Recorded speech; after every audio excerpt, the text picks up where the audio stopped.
It's another Q&A edition of Optimal Health Daily, episode 1470, and I'm Dr. Neil Malik. Hey there, happy Friday, and welcome to another Q&A edition of Optimal Health Daily, where I answer your health questions related to fitness, diet and nutrition, and lots more. You send in the questions, and I answer them for you. Now, once a month, usually during the first Q&A episode of the month, like today, I mention a bit about my background and credentials so you can better understand where my perspectives come from. And again, given this is the first Q&A of the month, it's time for that. So, while I had always been obsessed with Batman, I wasn't always obsessed with nutrition, exercise, and health and wellness, but that all changed. Being diagnosed with a chronic disease at the age of 19 definitely changed my life's purpose. It was then I decided to focus my attention on helping others, so no one else had to experience a chronic disease diagnosis like I did. Now, in order to do that, I wanted to have some credibility. Now, this is not meant to be a humble brag, I promise, but instead, I want to be sure I gain your trust. So I received both my master's and doctoral degrees in public health. And to really be sure I covered all of my bases, hey, baseball reference, I also became a registered dietitian nutritionist, a certified health education specialist, and a certified exercise physiologist to the American College of Sports Medicine. Now, since that turnaround and since I got my degrees, I've been teaching in higher education for over 14 years, and I'm currently faculty within the California State University system. I've also published peer-reviewed studies, presented at national conferences, and have been interviewed by over 70 different media outlets for my expertise on basically all the things I discuss on this podcast. So all of this to say that when I provide my commentary after each episode and answer the questions on Fridays that you send in, I hope you feel as though it's coming from a place of truth. My only intention is to help you feel your best. All right, now that we've covered that, let's finally hear today's question as we optimize your life. Today's question came via email. Pioneer writes, "Hi there. My brother is 3 years older than I am. He currently weighs 160 kilograms, or about 350 pounds, and has very high blood pressure and is a potential diabetes candidate. He has been overweight pretty much his entire life. As a family, we have tried to support him, and we've tried to help him change his mindset about his body and his health. But he has resisted any support or outside help and is on a very dangerous path, especially now during COVID-19.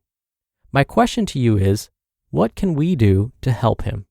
What can we do to get him to feel that the weight loss journey and living a healthier life is his idea, and to help him commit to a long-term goal? Kind regards."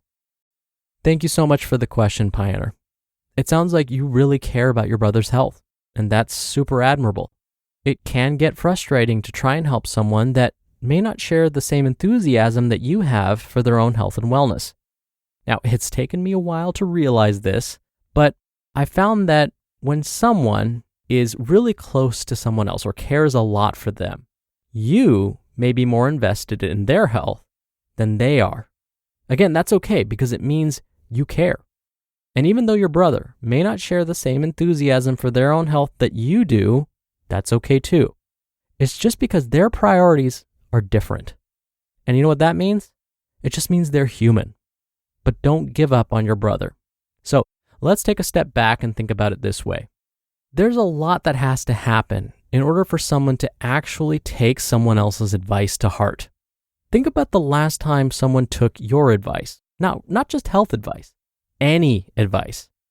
Maybe you were asked by a friend about how to help them with their relationship with their partner, or where and how to invest their money, or whether they should apply to a new job, whatever. Really think about it.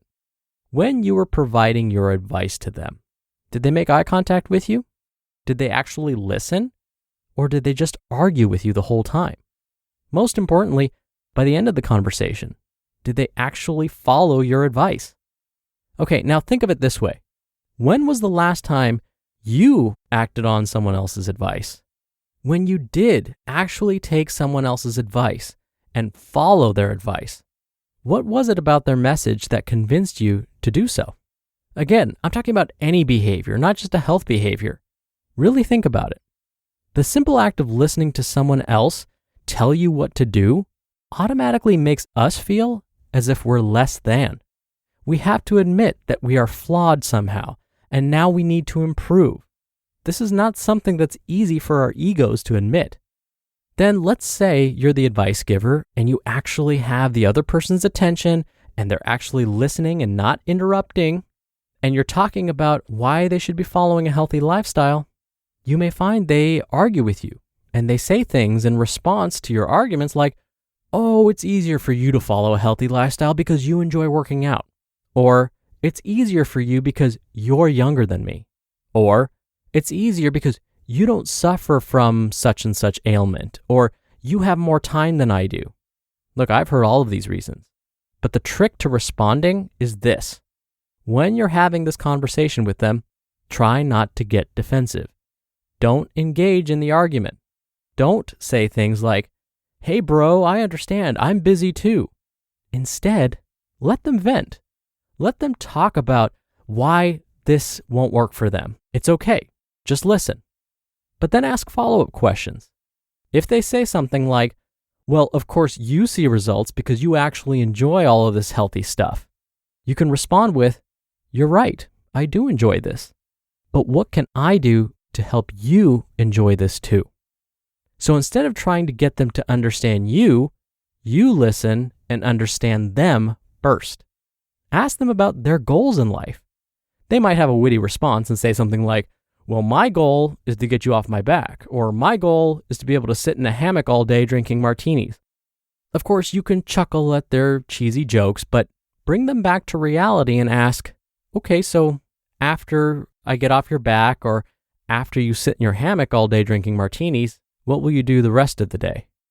Now, here's why this approach is so important. You're giving them a choice. By giving them a choice, you're not telling them what to do. You're making it clear that you care about them as a person. You care about their goals and understand their needs before you give advice. This starts to break down any resistance they may be feeling. Now, even after all of this, it may not work. They may still seem uninterested. So you could say something like, "I understand that a lifestyle change doesn't sound all that great, but may I share something with you?" Notice, you don't go right into all the reasons why they must start a diet and lose weight right this very second. Instead, you ask permission to share your thoughts. By doing this, it empowers the other person. It makes them feel like you actually care. You want to know what they're thinking. So, after they give you permission to share your thoughts, and they will almost always say yes when you ask, you can express how much you care about them. You can express why this conversation means a lot to you. Now think about how this approach differs from what your brother has likely heard from everyone else up until this point. In my experience, individuals like your brother have probably heard the same lecture from others, especially their healthcare providers, about how they need to change their lifestyle as soon as possible or face the consequences. But if you ask them about their motivations and how they feel about the process, now they're not just taking orders from you. They're involved. They're the decision maker. It's their life after all. They don't have to follow your advice. By doing this, you show you really care and aren't just going to be one more person that tells them what to do and how to live. Now, the other thing I'll mention is that the reason so many are hesitant to incorporate healthier habits is because they fear they will be losing something. They may be afraid that they will have to lose all of their favorite foods and eat foods that don't taste good. They'll have to give up some of their precious time to do something really uncomfortable like exercise. So it feels like a lot of sacrifice. To get past this, encourage your brother to make a pros and cons list. Now, don't call it a pros and cons list. Maybe come up with a catchier name, something that sounds a little more gentle. But basically, ask him to first write down the reasons why following his old habits is beneficial in the short term, like over the next 6 months. Then ask him why following his old habits is beneficial over the long term, like over the next 5 years. What will be the consequences of doing the same thing that they're doing over and over again? Then have him write down why following a healthier lifestyle would be beneficial over the long term. Now notice how we ended on the positive. We ended on why changing habits would be a good thing. Focus the conversation on that side of the list. The bottom line is this. Show your brother that you are there for them and that you simply care. Turn the traditional discussion on its head by asking your brother to express their motivations and what they hope to achieve will motivate and empower them. Now, even if this doesn't work right away and you still get resistance, or if they don't seem interested, don't give up on them. Every so often, gently come back to this discussion. And again, don't give up on them. Now, if planning a vacation stresses you out, check out Apple Vacations. For over 50 years, Apple Vacations has provided affordable, top-quality vacation packages. Just think of them as your one-stop shop for that next-level summer vacation. Apple Vacations will help you plan your entire getaway with confidence. That's personalized service, exceptional values, and so much more. They're known as America's favorite vacation company for good reason. Plus, you can choose destinations like Mexico, the Caribbean, Central America, Hawaii, and the continental US. Book confidently when you add Travel Protection Plus to your trip, which means you can cancel or change your reservation with no additional change fees. Now, for a limited time, you can use promo code SAND75 and take $75 off your stay at Live Aqua in Cancun or Punta Cana. Just go to applevacations.com/optimal-health-daily to get this steal of a deal to your favorite Live Aqua resort today. That's applevacations.com/optimal-health-daily. Thank you so much again for the question, Pioneer. Don't forget, you can send me a question by emailing one to health@oldpodcast.com, or if you want your voice heard on the show, come by oldpodcast.com/ask. Right on that page, you can record your question straight from your computer's microphone. It's really easy. You can even play back your message and do retakes before sending it in. Or you can do it the old-fashioned way and call in your question. The number is 61 I love OHD. Oh, and don't forget, if you're listening to this show on Spotify, right on this episode, you can submit a question. So you have plenty of options to send me your question. Do whatever works for you, and I'll answer it right here on the show. In the meantime, that's it for today's episode. Thank you so much for listening every day. Thank you for listening all the way through. Thank you for sharing the show with someone. I hope you have a wonderful start to your weekend, and I'll see you back here tomorrow for the Saturday show and where your optimal life awaits.